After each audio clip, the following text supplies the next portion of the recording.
We are delighted to welcome Paul Donovan, Chief Economist at the world's leading wealth management investment bank, UBS. It's also great to have fellow one-to-one trustee Johnny Penkin with us.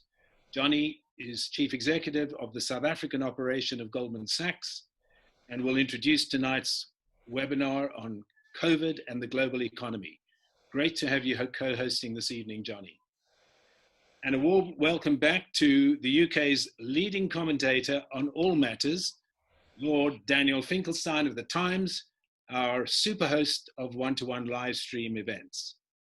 It's fitting that we have Paul speaking tonight, as the UBS philanthropy team and UBS Optimist Foundation have been such wonderful partners for our charity in recent years.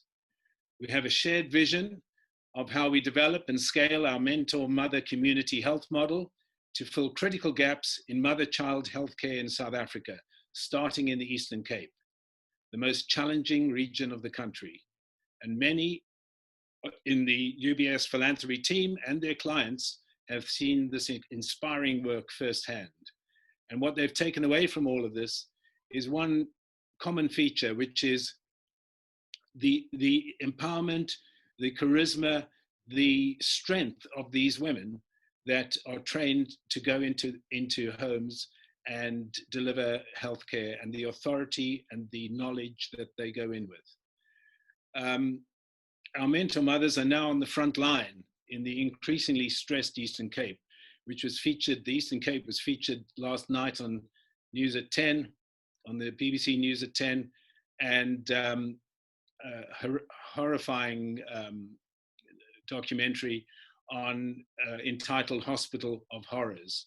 Well, we've worked in those hospitals and we know what it's all about. But the truth is that the system is broken after years of incompetence and corruption, and hundreds of thousands of lives are at risk, and they're now at risk. And that's why One-to-One has stepped in to partner the department and others, including the University of Stellenbosch, to empower and train good local people in the door-to-door healthcare system that we're developing for those critical first 1,000 days of life to eliminate HIV transmission and infant mortality and promote early childhood development. That's our next step.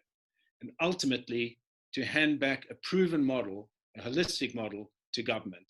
Now let's hear from Julia Bishop, our Executive Director of One-to-One Africa, for an update from the ground. Julia. Thanks, David. And I wish I was joining you this evening with better news and updates from the front line here in South Africa. But since we last spoke on a webinar a few weeks ago, the situation and the focus of the country's response has shifted from the Western Cape, where Cape Town is, to Gauteng, where Johannesburg and Pretoria are, to KwaZulu-Natal, and of course to the Eastern Cape, as some of you will have seen on the BBC piece yesterday evening. It was on their website also yesterday. So I think it's great that there's a light being shone on this on the situation in the Eastern Cape. Oftentimes it's the bigger urban centers that get the fanfare, but the Eastern Cape really is a forgotten province in a lot of ways, and it's time that change. And the issues that the Eastern Cape Department of Health and Health System are facing are not new problems. These are not things that are COVID related directly. These are issues that have been plaguing the system for many, many years and many decades. And it's only now that people are kind of looking under the hood and seeing what a system that is completely overstretched, completely overburdened, and mismanaged, what the effect on people's lives really is in a crisis situation like we find ourselves now. In the specific district that we work in or Tambo district, we're currently seeing around 10,000 cases. We're just below 10,000 cases in a population of 1.3 million. So that's about 3 times fewer cases than you're seeing in London, but it's a population that's 8 or 9 times smaller. So it's an incredibly large burden on an already ill-prepared health system, and we're starting to really see the consequences of that at the community level as well. And recently, we've seen that PPE shortages in clinics and hospitals have led to huge disruptions in the provision of primary health care. And I think for me, that's what's becoming most worrisome and most troublesome. I alluded to at the end of my last speech or discussion on these webinars to that being a big fear, because there's been so many gains in the field of maternal and child health in South Africa, and there's been such great progress when it comes to HIV, when it comes to vaccine provision, and when the system isn't coping with these bigger issues that it's currently facing, those things that seem smaller at the time fall by the wayside. I was on a webinar earlier today where someone mentioned that usually the South African healthcare system will see 1.5 million children in any given month. And in May, they only saw 1 million children. So that means that 500,000 children didn't go for their vaccines, didn't go for their appointments, and didn't get the care that they need. And that's going to have a huge and devastating effect down the line. And we're seeing that again at the community level in the communities that we're working in. A local clinic recently stopped doing immunizations because they didn't have gloves. And just to let that sink in for a little bit, these are vaccines for things like measles, things that we can prevent and that do kill children.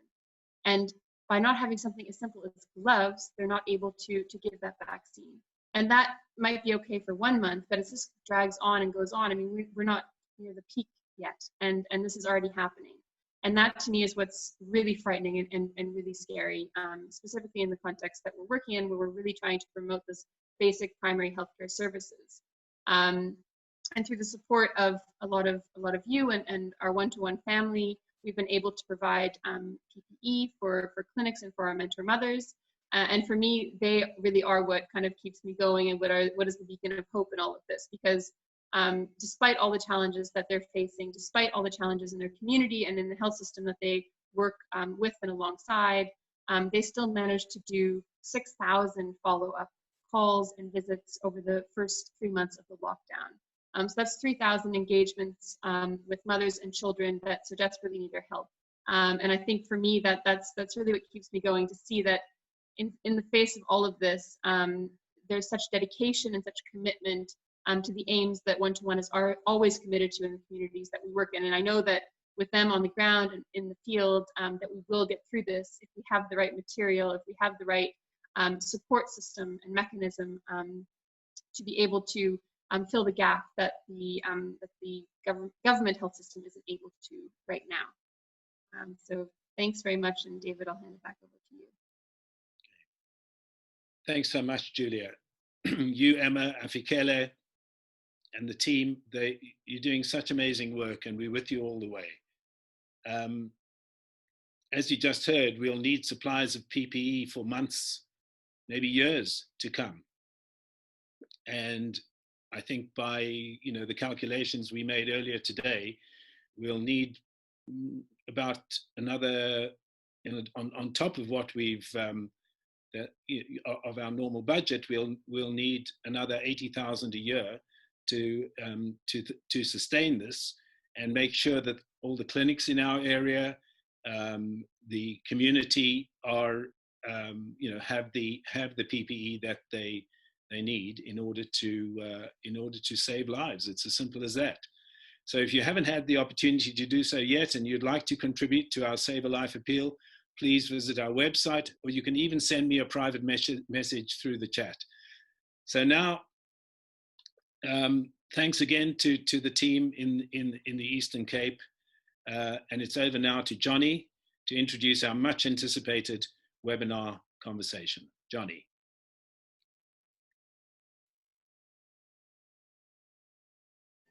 Good evening, everyone, and welcome to the webinar. I wanted to provide some context to the discussion about the dislocation between the real economy and markets. But I guess just listening to Julia and what's happening in South Africa really, puts it in focus. But I will try and do that anyway, and I will take you through some of the stories of the last few months that lead up to Paul's discussion with Lord Daniel Finkelstein. When you take a step back and look at the first half of 2020, it doesn't always add up. In fact, it doesn't add up at all. From the lowest unemployment rate in the United States in 50 years to the highest unemployment rate in 80 years and in just a matter of weeks. So that's a pretty incredible figure. Then we saw markets rally out of a bear market, and Paul will talk more about that, in the strongest way that we've seen in the last 88 years, so since kind of 1932. And so effectively a total dislocation between equity markets and the real economy. Today, markets are by and large ignoring what's happening with the virus. And for an example, if you take a week ago, global markets were up 3.2%, which is a pretty impressive figure by itself, but even if you analyze it. But in that week, we had the single highest day of cases ever globally. One only has to look at how the markets performed in countries like Brazil, like India, even the United States and South Africa, while case numbers have gone up. Investors in the main have been ignoring the way they typically look at companies and have been looking forward to 2021 and 2022 when they think companies will be back to a steady state. Of course, markets are buoyed every week or so by news of a vaccine. I'm certainly not an epidemiologist, or at least not in the real sense. I guess today all of us think we really are. But the reality is that companies have been moving their dates forward for a vaccine as the months have gone on. And that's always a good thing. I think that's either for one of two reasons. One of those reasons is because money's being thrown at the problem, or maybe because there's been greater regulatory flexibility than there typically is. Remarkably, most stock indices, the things that kind of most of us look at or read in the newspapers, or I guess that shows my age saying reading the newspapers, but I certainly read in the newspapers or see it on Yahoo Finance or other things, are up about 40% since what we would call the scary days of March. And you know, the big indices like the S&P is up a little bit or just flat for the year, and the NASDAQ is trading kind of at all-time highs. As Paul will no doubt explain, you know, indices don't really say much. Of course, as we know, some of the iconic working from home themes like Amazon, Apple, Google, Microsoft have done exceptionally well. Airlines, travel companies, banks, and apparel companies decidedly less well. That all said, it's not clear exactly who's made money out of this rally, because when the markets went down initially, most investors expected people like ourselves to redeem the investments. They also didn't believe that the markets should go up given the problems in the economy, and so many of them have been dramatically underweight, meaning they haven't really participated in the market. As an interesting statistic, it appears that baby boomers, so maybe some people on the call, maybe not yet, etc., have been selling their stocks at a record level and getting out of the market. Not entirely clear what they're going into, given you can't really earn much on cash. But Generation X and Generation Z, and I always get them confused, have been buying stocks like there's no tomorrow. Now that may be because people are sitting at home and have got nothing else to do, but also today one can buy stocks for zero commission using some of these online brokers, which has meant that, you know, companies like Tesla, which is a darling of the stock market, sometimes trades more stocks in a day than some of the more well-known indices. The other point to make is to show the dislocation is that while companies have come to an almost total standstill, investors have been prepared to put an enormous amount of money into companies. You know, over $1 trillion has been raised in the debt markets by the end of May. That was a figure that was only raised by the end of November in 2019. And in the equity capital markets, you know, in the United States, over $270 billion has been raised. In EMEA, over $90 billion has been raised. You know, this is reflected to some extent in the results of some of the investment banks that you might have seen yesterday. In South Africa, you know, you have a lot of the same issues. The stock market is also flat for the year, and on some counts, it's actually up. But that's mainly because the Naspers, the big company, is up 40%. Is up 40% this year. You have the same companies in South Africa, the banks, the leisure travel companies, and apparel companies that have done less well. South Africa is in a unique situation given the immunocompromised level of the population. On the other hand, South Africa has a very young population. The reality for this discussion is that unlike in the United States and unlike in Europe, the South African government just doesn't have the money to give to the population. And while I think people in Europe and certain parts of the US are breathing a sigh of relief that at least there's a break in COVID, in South Africa, numbers grow every single day. And as Julia said, we don't know yet when the peak will be. I'll end up by saying that while we expect the third quarter of 2020 to be much like the first half in terms of stock markets, the reality is that the backdrop could be quite tricky. The ties between China and the United States continue to get worse and worse. Maybe that will get better after the election. But it's never great for those of us who are old enough to see two great superpowers being in each other's throats. Mistakes do happen. You've obviously got the United States election, which could be. I'm trying to be diplomatic here.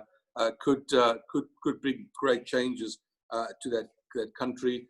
You've also seen the Black Lives Matter movement in the United States, but also importantly, investors have been focusing on ESG, environmental, social, and governance issues. And this time, before the crisis, people were focusing on the environment. Now they're very much focusing on the social aspects of that, and that will have significant changes for companies and economies around the world. Look, I think that's kind of enough for me. I'd like to hand over to the experts, and so to introduce Paul again, who is the Global Chief Economist at UBS, which is an iconic Swiss bank. And I'd like to just repeat again how wonderful the partnership has been between UBS and One-to-One. It's pretty amazing to see what a bank can do, the kind of money it can raise, how it can be a fantastic partner for us. And then, again, not to overuse the word iconic, but Lord Finkelstein clearly is exactly that, and he will talk to Paul. So thank you very much for listening to and enjoy the rest. Yeah, I suspect that you misread iconic, and that me interviewing a chief economist is ironic rather than iconic. But I'm very pleased to have the opportunity to do this. But I just want to emphasise right at the beginning that this is asking questions, Paul, is a responsibility I share with all of you. So we have a Q&A in the bottom line of your Zoom, and please put in questions for me to add to the questions that I've got. But anyway, welcome to our special guest. Thank you so much for joining us and sharing your expertise with us. And really, I'd want to just start with a very general question, whether you could give us a bit of an overview about the impact that COVID will have on global wealth and finance. So thank you, Daniel, first, and thank you for inviting me along. It's a very difficult question to answer. And before I start, I think I have to issue a disclaimer, which is one of the great problems we have at the moment is that nearly all the economic data that we're getting is complete nonsense, because most economic data is survey-based. And no sensible person is filling in a government survey in the middle of a pandemic. And so we're seeing a real problem with data quality at the moment. It just is a wild stab in the dark. And so what that means is when we're trying to look into the future and project where things are going and where the impact is going to be, we're somewhat hampered by the fact that we're not really sure where we are now, far less how things are going to progress. So generally, I think we can get a sense of the direction. We are starting to look at lots of different data sources. So the Google mobility data, for example, credit card use has become very important. There's lots of different things we can try and pull together. There's some tax data we can use, but we're getting a sense of the broad direction. We can't be that precise. So you'll understand I've just given a very lengthy disclaimer before I attempt to give any forecast whatsoever.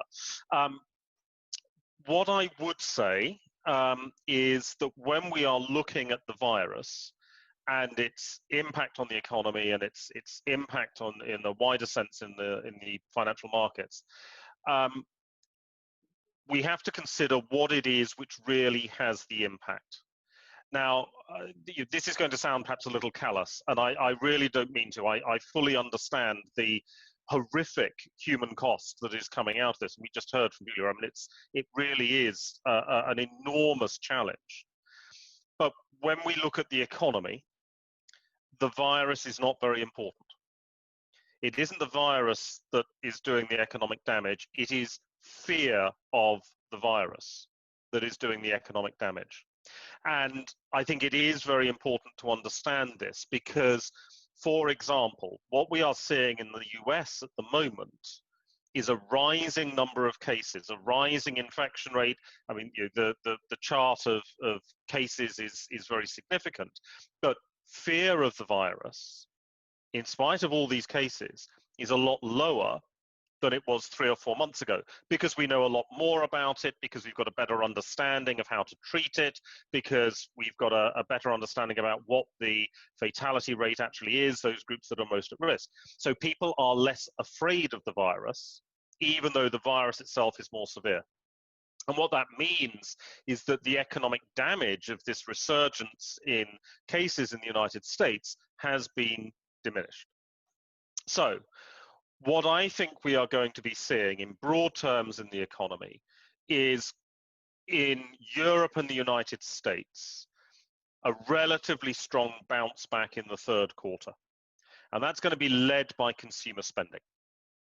Because when we look at Europe and the United States, what we have, and you know, as Jonathan's pointed out, this is unlike what we've got in South Africa. What we've had in Europe and the United States is people in lockdown have not seen their incomes fall.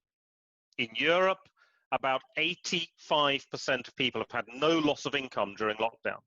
In the United States, if you're unemployed, the chances are you're getting more money than when you were at work because of the additional benefits that have been paid. But of course, while you're in lockdown, you can't spend normally. And typically spending is about 20 to 35% lower than it is normally. It's about 20% lower for low-income groups, about 35% lower for high-income groups. So what does that mean? That means you've had forced savings. And as people emerge from lockdown, you know, they come blinking out into the sunlight, or overcast in the UK, what are they going to do? They're going to spend that money.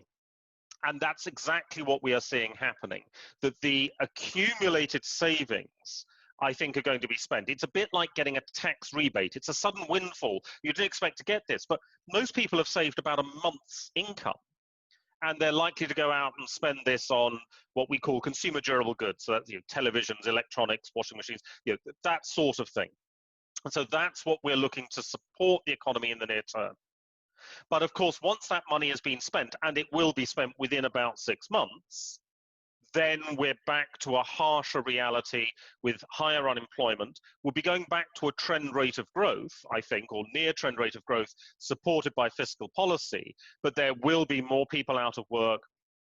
There will be more spare capacity in the global economy. And that's going to be one of the real challenges that we're going to be dealing with in 2021. And it will set the framework for some of the longer term challenges that we're going to get coming through after next year, because you know, it isn't just COVID-19. There's an awful lot of other things going on which will have long-term implications for the global economy. Thank you very much. That was very many points that I hadn't really considered. Particularly very arresting your idea of fear in the United States versus you know, that it's not the virus that obviously causes the problem, but fear of the virus. But what about fear of a second wave then? Wouldn't you expect with your model that if there remains substantial fear of a second wave, people would not, they'd not spend that money because they thought maybe they'll be unemployed and they think it's a good idea to hold on to it, and they'll stay at home more than they should? And I'd actually, an additional question in there, I wonder what your impact, what your view is of people staying at home on the productivity of the economy as well as on consumer spending. So it's a good set of questions there. I mean, I think the fear of the second wave is there, but again, it is less. It's not going to be like the fear that we had in March. And partly this is because now we've got a lot of people who they'll know somebody who's had the virus. They may have had the virus themselves. It's, oh, they got over it. Now, that's not the right attitude from a medical point of view, but from an economic point of view, that's actually quite a helpful attitude because it means that you don't necessarily overreact. In terms of the savings and a fear of second wave of the virus, or of course fear of unemployment, because that's the other thing that we've got to worry about. Fear of unemployment is a very real threat as well. The thing is, people always assume it won't happen to me, always. And so what will happen is they say, oh no, I'm going to save the money, I'm going to be sensible, and within 6 months it's gone. It's always the case, always. And we had this in America in 2001, 2008, both economic downturns, both periods of rising unemployment. In both episodes, we had tax rebates. The sensible thing to do would have been to save that money. What everybody did was spend the money. So I think that will still take place. In terms of people being at home and so on, yes, this is something we're going to have to get used to, but it's not something that necessarily is going to be bad news for the economy. Right from the start of this, the point that we were trying to emphasize to our clients is that it always seems terrible and it's darkest before dawn and all that sort of thing. But what we have to remember is human beings are very, very, very good at adapting to different circumstances. The resilience of humanity is astounding. To give a sort of a fairly loose parallel to this, if you think about the Fukushima disaster in Japan, the earthquake and the nuclear disaster, which was devastating. I was actually in Japan delivering a speech when the earthquake hit. And I wanted to run screaming from the stage, but the audience all sat there and the interpreter kept translating, so I felt I couldn't let the side down, so I just carried on talking through it. But in the aftermath, of course, there was this expectation that Japan was going to close for 2 years because there was going to be no electricity. There were constant blackouts. Business was going to fail. And what happened when I went back to Japan in August was none of this was taking place. Japan was operating more or less as normal. And the reason was people had adapted. I went into our office and all of my colleagues were wearing shorts and a t-shirt or a kimono. Something which is going to take a lot of counseling to get over. But why they were doing that was because we turned off the air conditioning units. Japan turned off air conditioning. And that single fact changed their electricity consumption, and the adaptation of people, the fact that people went back to traditional forms of dress, reflected the fact that people were adapting in the face of adversity. Now, I think that that's what we will be seeing. So yes, people will be spending more time at home, but they will adapt their consumer behavior and their shopping behavior. They will adapt how they interact with other people. They will adapt to what they contribute to the economy. And that, I think, is going to be something which means that we shouldn't be necessarily too pessimistic about more people spending more time at home in an economic sense. What it will do is change the economy. Now, that's going to be bad luck for some people because change involves some people going up and some people going down. And that's always unfortunate if you're in the category that's going down. But that is what we're going to be seeing, I think. With regards to the productivity, this is very complicated. The honest fact is that productivity is everything economists don't understand carefully put together into a single statistic. So it's very, very difficult to sort of monitor this and really sort of analyze it in depth. I would suggest that I think you probably will see an increase in productivity for two reasons. One is that I genuinely think that people will be more productive working from home, at least part of the time. You're not spending time commuting, which is wasted time, for one thing. I mean, I'm no longer spending half an hour on the Central Line every day. My daily commute is me stumbling 5 meters from my bedroom to my office. So you will see people making better use of their time.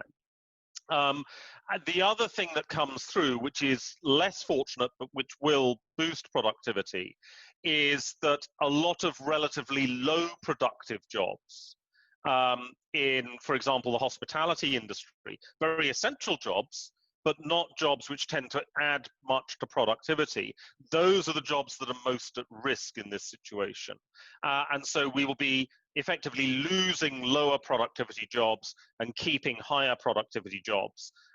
There's a social implication from this which needs to be addressed, but from a strict productivity point of view, that will probably help the numbers over the course of the next year or so. Thank you. That was very interesting. So lots of things as they came up that I was going to ask you, but you sort of answered as you went along. Just a quick thing, really. There's a lot of use of this term V-shaped recovery, and it's been used here by public officials, and I've wondered two things: whether it's a good description and whether it would be your description. Yeah. So is it V, U, or L? So the honest truth is, there is no such thing as either V or L. All economic recoveries are U-shaped, by and large. Now, this is a little peculiar because we are going to get this very resolute bounce back in the third quarter, with that stockpile of savings being dragged out and spent on consumer electronics and so on and so forth. So that will, if we look at the growth number, that will shoot up in the third quarter. However, if we look at the level of GDP, even with that spurt of growth in the third quarter, and probably lingering on a little bit in the fourth quarter, the level of GDP is still going to be below where it was at the start of the year. And that's going to remain the case for most economies as we go through 2021 as well. So we're not getting back to 2019 levels of GDP until the end of next year at the earliest. But we do get this very brief acceleration of growth coming out. So, I mean, I would describe this, it's a fairly lengthy process to get back to where we were. That seems to me a U-shape. But if you're sitting there in August, September, looking at the economic numbers, it's going to feel like a V-shaped recovery because the economic numbers are going to be fantastic. And we've already started to see this. Italian month-on-month increase in industrial production was almost 50% in the month of May, which is just staggering. But of course, it's not that surprising. They shut down virtually everything in Italy in April. So of course, as they cautiously open back up, you get these huge month-on-month increases. The danger is you get seduced by these numbers, and politicians, I'm sure, will be making the most of it. And this is the best month ever in history. This is the best quarter's growth, the strongest quarter's growth we've ever had. Well, that's true, but it's coming after the worst quarter's growth you've ever had. That's why it's happening. So it's sort of it'll feel a little bit V-like, but the reality is it's a U-shaped recovery, because they always are. Yeah, that's very interesting. So if you were a major developed country finance minister, and I'll use Rishi Sunak as an example, but it really goes for almost all of them, what would you do now? What would your advice be to those people?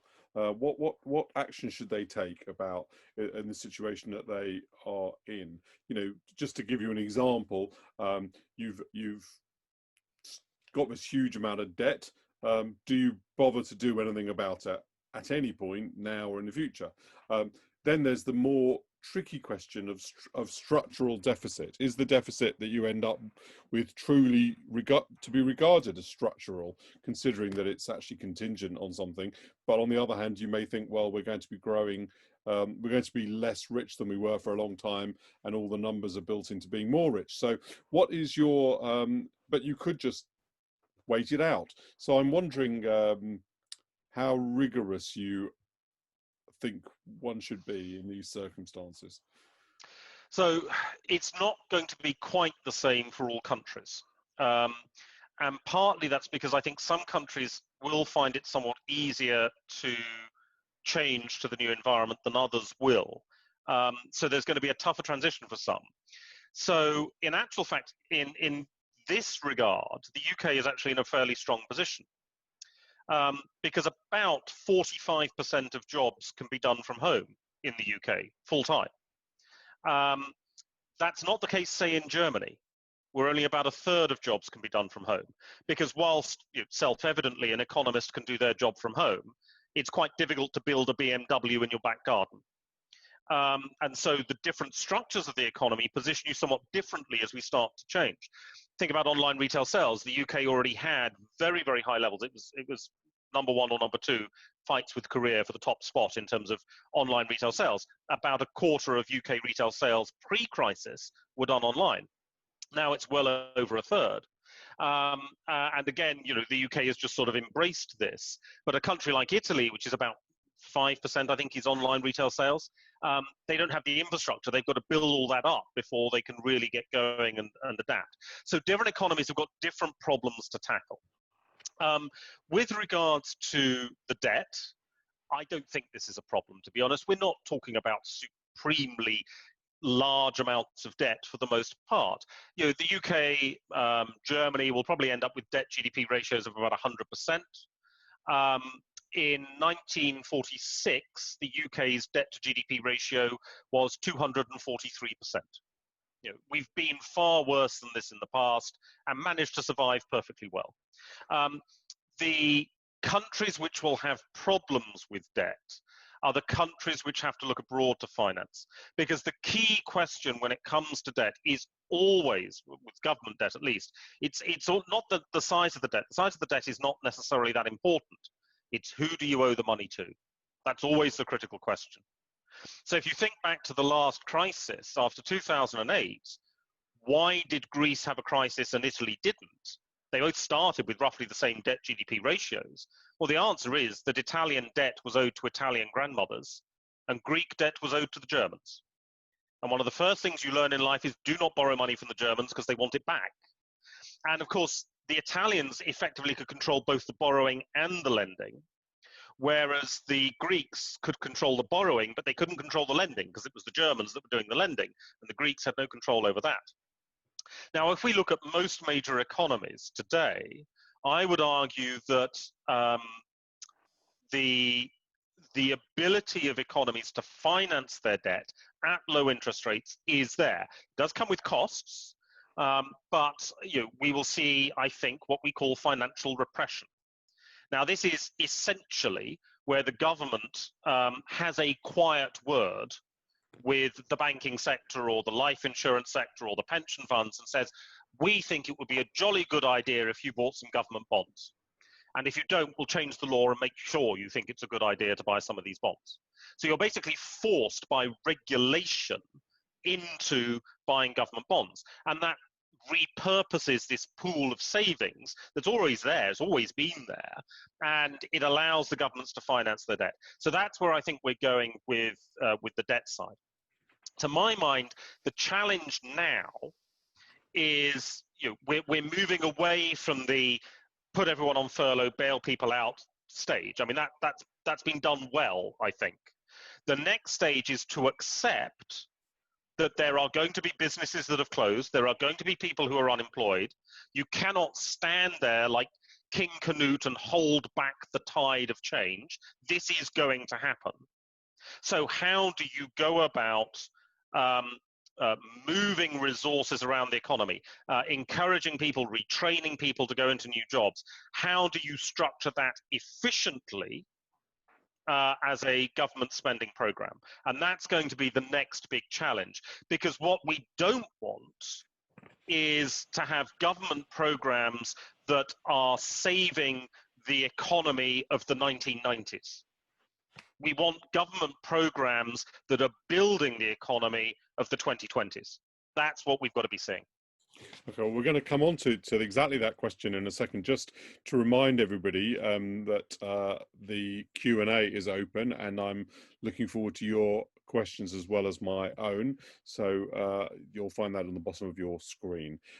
As I think we discussed beforehand, I'm very interested in your work on the environment, which really links to the point you just made about a sort of new economy. So there are two views about what might now happen with, and you might tell us a little bit about that in this context. There are two things, that could happen. One is that we take the view that we've now made this massive effort in order to ensure that as a society we're sustainable as a species against this virus. All the assumptions that people made that we wouldn't do this proven wrong. We've been prepared to really put ourselves out, and that means we'll be prepared. That shows that the capacity for us doing something about the sustainability of our economy is greater than people feared, and the salience of issues that about the preservation of mankind have risen because we've had a kind of near-death experience. That's one theory. The other theory is we're in a big economic hole. We have to get out of it. What really matters now is spending a load of money in order to buy TV sets and things like that. The environment, which always rises up the agenda when the society feels prosperous, will now drop down the agenda, and that will be that will mean that people's environmental expectations will be disappointed. So, are you an environmental glass half full or environmental glass half empty person? Do you believe in the first of those or second of those? So actually, I want to say I don't quite believe in either. So I think the problem with directly translating the COVID experience into the environmental experience is, of course, the COVID experience was immediate and personal. This wasn't, oh, it's sometime in the future. This was, no, you could die in 2 weeks' time if you get this terrible virus. And it's your action that will change the probability of you as an individual getting the virus. So it's a very, very direct, very, very visible, immediate effect.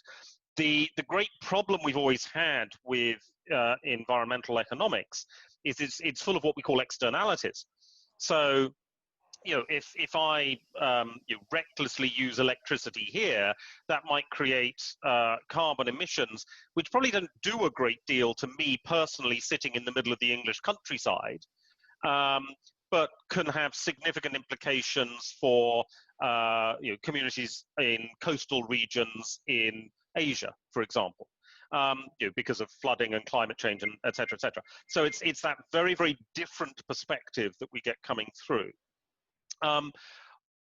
Nonetheless, having said that, I don't think that COVID is necessarily a great role model. I think that there are 3 ways that the pandemic is going to help with sustainable investment and tackling what I call the environmental credit crunch.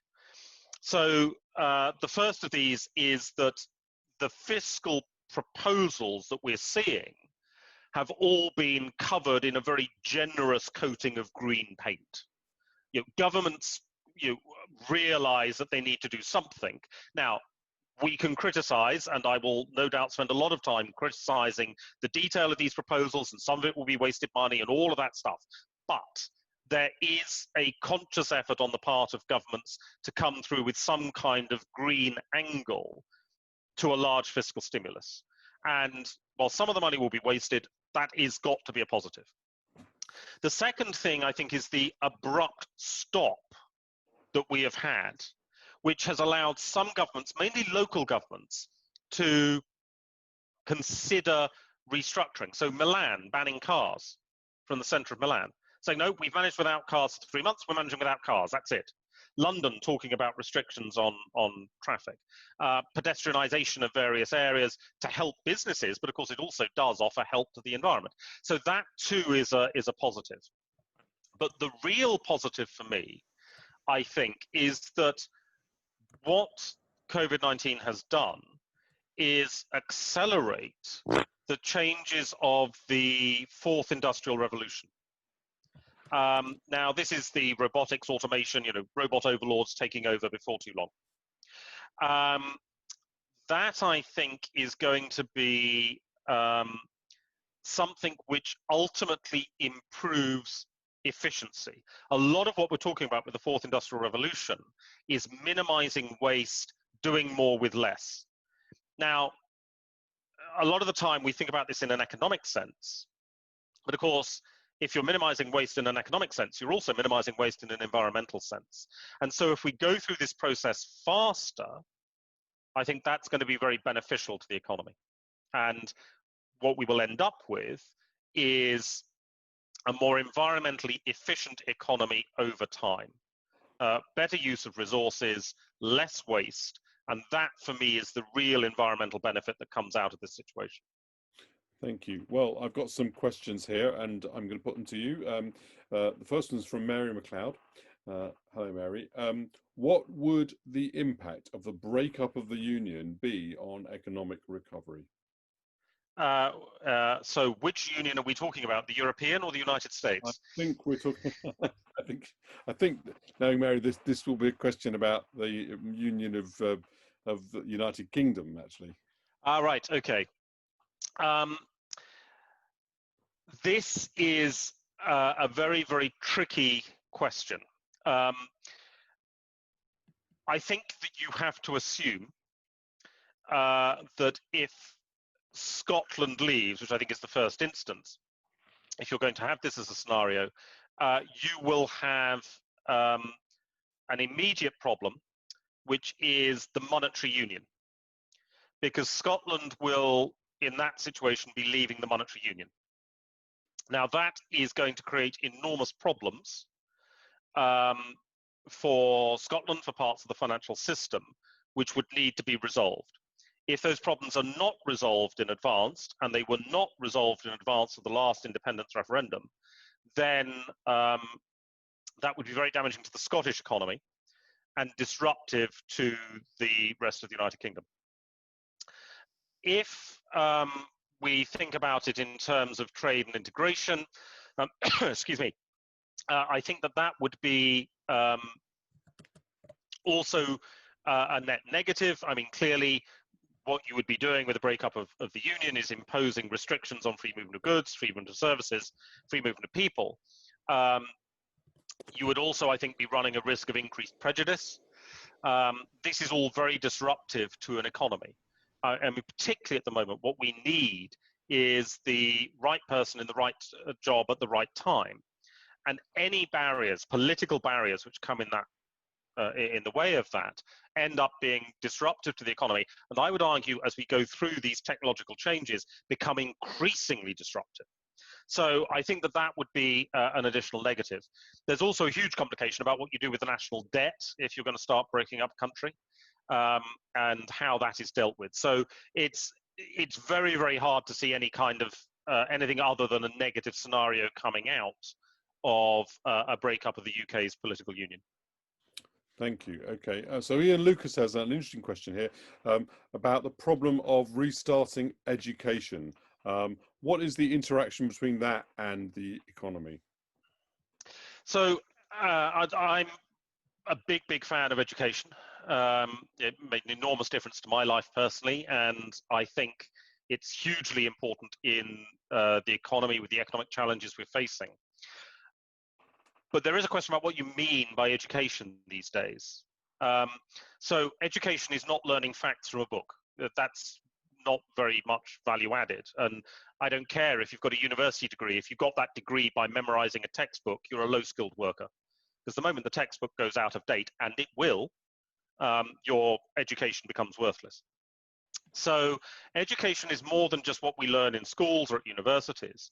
It's training in companies, it's online experiences, it's the fact that I now know how to do lime mortar repointing on my garden wall from a YouTube video.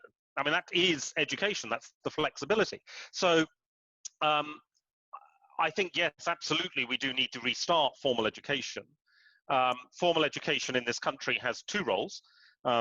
Excuse me, it has an obvious role in terms of imparting facts and social education and encouraging people to challenge and so on. It also has a role as childcare. And both of those are important economically. But I don't think we should be too dismissive about alternative forms of education. If people have pursued online education at whatever age, if people have taken advantage of lockdown to learn new skills using social media or signing up for online courses, that is also a benefit. So I think education is broader. I still think education needs to be done in person a lot of the time, because I think a lot of the social aspects, the challenging constructively discussion, that's a really important part of education. And I think it is important to restart that. But I think we should be thinking about education as being something that is more than 3 years old to 16 years old or 3 years old to 21 years old. Education is an ongoing process. And I think there's actually aspects of that that have been enhanced in the lockdown period. Thank you. Well, Isha has an interesting question. I wonder what your thoughts are about this. You spoke about how confidence can affect the economic response. And Isha wants to know, to what extent will growing levels of mental health burdens potentially affect economic recovery, management, and resilience? So this is a very difficult question to answer.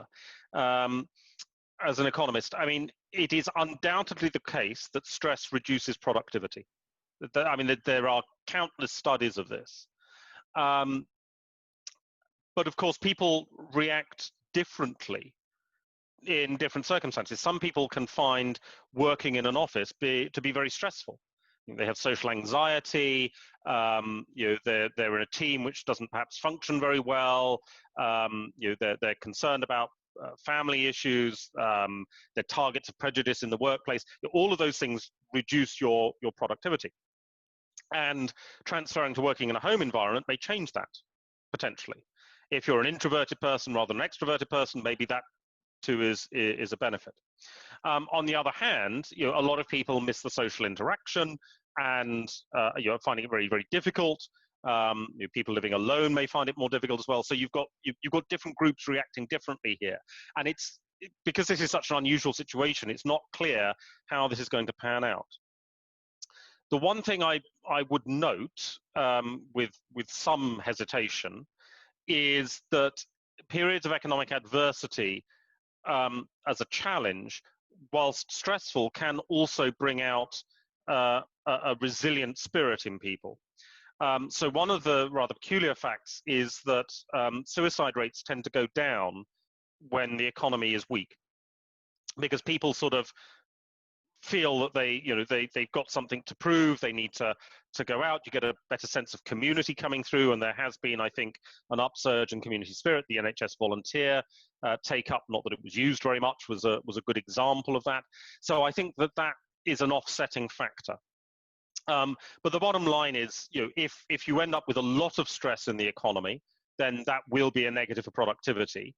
I think you'll probably end up with some people being substantially more stressed and suffering more mental health problems, but also people who, I wouldn't say relish the situation, but actually thrive in the situation from a mental health perspective. So I think it's going to be quite hard to identify the macroeconomic impact of this, but the economic impact for an individual, that's going to be clearer to identify, I think.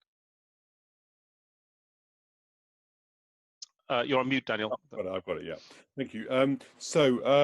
Rob Allett has a good question. With the dislocation of supply lines from China, this will impact inflation, and he wonders how it will influence purchase and consumer behaviour. So this is one of my favourite topics, mainly because I've written a book on it, still available from all good booksellers. The issue here, globalization increased inflation. It did not reduce it. It raised inflation. And it raised inflation because countries like China are very inefficient consumers of raw materials. So what you actually had was the price of certain goods, consumer electronics, for example, come down with globalization, but the price of the petrol you're putting in your car goes up. Now you notice that, that's made in China and it's cheaper. What we forget is that actually the reason your petrol price is going up is also China, because that's not necessarily quite so obvious. With the disruption to supply chains, what I would suggest is the impact of that on inflation is unclear, not proven. And it's going to depend on why supply chains are being disrupted. So if supply chains are being disrupted because we're getting trade taxes or tariffs, as they're sometimes known, that's not a good thing. That's an artificial disruption. Companies don't want to relocate their supply chains. They're forced to do it. And that will increase costs because you're going to have to start producing in a second best location. If China was your number one location and you've been forced to shift production because of trade taxes or political sanctions or whatever it is, you are inevitably choosing your second best location. Your second best location is going to be more expensive.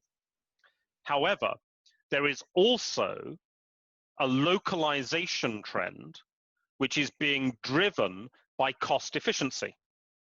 And this is, again, fourth industrial revolution, robotics and automation. So, for example, the clothing industry. For years, clothing has been outsourced because the number one cost in clothing, as in most industries, is labor. And it's low-skilled labor. So outsourced to China, Vietnam, Thailand, Bangladesh. Low-cost labor, low-cost clothing. But you're now starting to see clothing coming back to be made in America or in Europe. Why is that? Because a factory with 100 robots and 100 people can do the work of 5,000 people in Shenzhen, for example. And so what you are doing here is substituting capital for labor, and therefore the low-cost labor is no longer an advantage. You're making closer to the consumer, and that gives you a cost advantage. Why is that? So in America today, 35% of all clothing is never sold, never leaves the store. It is burnt as fuel. 35% of all clothing in America is burnt before it never leaves the store. My nieces suggest I should apply the same policy to my own wardrobe from time to time. Why are they doing that? Because it takes 6 weeks to ship clothes from Asia to the United States. So you need to overorder. You can't predict exactly what's going to go on with the demand. And if you get a demand surge 1 week, you need to be able to meet it. So you overorder, and you just factor in that you're going to scrap over a third of your stock at the end of the season. But if you have replaced the low-cost labor in China with robotics and higher cost labor in New York, you don't have a 6-week lead time. You've got 24 hours, 48 hours lead time. You don't need to overstock. You don't have that waste. Better for the environment, better for the economy, low cost. So if we are seeing politicians get involved, then certain goods will rise in price because of disrupted supply chains. If, however, there is a natural process of using robotics, using automation, using digitization, that is actually going to lower prices even as we start to change the supply chains. The classic example of this we've already seen. So 10 years ago, if you wanted to buy music, Daniel, you'd have gone out and bought a CD. And now, nobody buys CDs. I'm quite sure that when you want to listen to Justin Bieber's latest, you are downloading it or streaming it via Spotify or whatever. You have gone from a complicated, very complicated global supply chain to effectively producing the music in your own home via download. And that's the sort of localization process that we're going to get. And the result is, of course, that the cost of purchasing music has come down significantly. You buy the track that you want, you don't buy the whole album, et cetera, et cetera. We've seen this massive, massive reduction in costs as a result. Good. Well, I'm going to be naughty, so I'm going to try and squeeze in one more question before we finish. And I'm going to draw on your inner Gary Becker. I'm going to ask you a question that requires your economic thinking slightly outside the box. Beverly's got this question, I think it was very interesting. How can the government's fiscal policy and plans for economic recovery lead to a reduction in the racial and gender inequalities in work, salaries, and education? Now, that is a very good question, and funnily enough, it's the topic of my next book coming out at the end of this year on prejudice in labour markets. It is very, very difficult to have policies which are aimed at economic stimulus also influence culture, because that's what we're talking about here. I think that there are approaches that can be taken around regulatory conditions attached to financial aid, for example.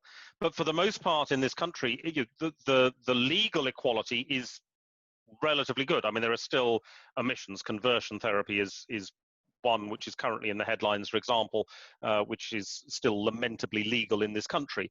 But the legal equality is there. But of course, there's a gulf of difference between legal equality and the reality that comes through. I think you can look to spend money on education and early education. That is helpful. Providing role models and so on early in life is extraordinarily important in tackling any form of prejudice. I think it's a very strong benefit. The good news, and there is some good news, is that I think larger companies, global companies, get this. Now, they may not be very good in terms of their policies all of the time, but there is this absolute understanding that we've got to get this right. Because we can't be saying to somebody, yes, you're brilliant, you would really enhance shareholder value in that role, but you're a woman, so no. I mean, that's just nonsense, absolute nonsense. And large companies get this. I think the problem is, of course, that most people don't work for large companies. 70% of private sector employment is small businesses, and that is very difficult for government policy to reach. If you're a firm with 10 or 15 people and you're prejudiced, very, very difficult for government to find that out and actually do anything about it. The smaller number of people who work for large companies are perhaps better positioned. So I think we can do stuff with education, but I don't think this is about economic policy in the sense of fiscal policy or central bank policy. I think what needs to happen here is culture and education. And I think economists need to do a better job about communicating the costs and damage of prejudice. This is, I think, probably my profession's greatest failing over the years, is that we've wrapped ourselves in this jargon and pseudo mathematics, and we're all pretending that we're somehow these advanced higher beings that have got this very complicated view of the world. Economists are not that. We need to get better at telling stories and explaining to everybody the damage that prejudice does. Everyone can understand economics. We all make economic decisions all of the time. And on something as important as prejudice, my profession needs to do a lot more in communicating the damage to help people understand not just socially why prejudice is so abhorrent, but the economic damage that it's doing as well. Thank you. Well, all I'd say, Paul, is if one's looking for a fluent and lucid communicator, you wouldn't have to look very far, because that was absolutely brilliant. Real privilege to ask you questions. It's a great thing when you're chairing and in conversation to know that there isn't a question on earth I could ask that wouldn't get some information that was perspective changing. So thank you. Johnny, I'm going to hand back to you. Thank you, Paul. That was incredible, and I can say that with some confidence, because I spend a good part of my time listening to people like you talk. So thank you very much. It's clear that this is a very personal crisis, the corona crisis, and I'm not suggesting that the financial crisis wasn't personal for most people, but certainly this is much more personal. I think what you said tonight has helped us, or certainly helped me, to clarify some of the behavior of our governments, of our employers, and the markets, and how this affects us all. And for that, I think everyone on the call, thanks you very much. Thanks you very much. I would say there are two other takeaways from tonight that I will take and I would share with others. The one is we need to go out and buy your books, because I think that will make us all a whole lot wiser. The second takeaway is that if we need to borrow money, and we all will need to borrow money, make sure we borrow it from Italian grannies and not from the Germans. So thank you for that as well. Look, most of you tonight are sitting probably in the UK, some in South Africa. And I just wanted to repeat that the situation in the UK and Europe is thankfully much better than it is in some of one-to-one's key markets. And I would welcome again anyone's willingness to contribute, whether it be financially or in any other way, to trying to help to solve some of these issues. So thank you everyone for joining. Thank you, Paul. Thank you, Daniel. Thank you, Julia. We really appreciate it. Hopefully we'll see you all again soon. Good night.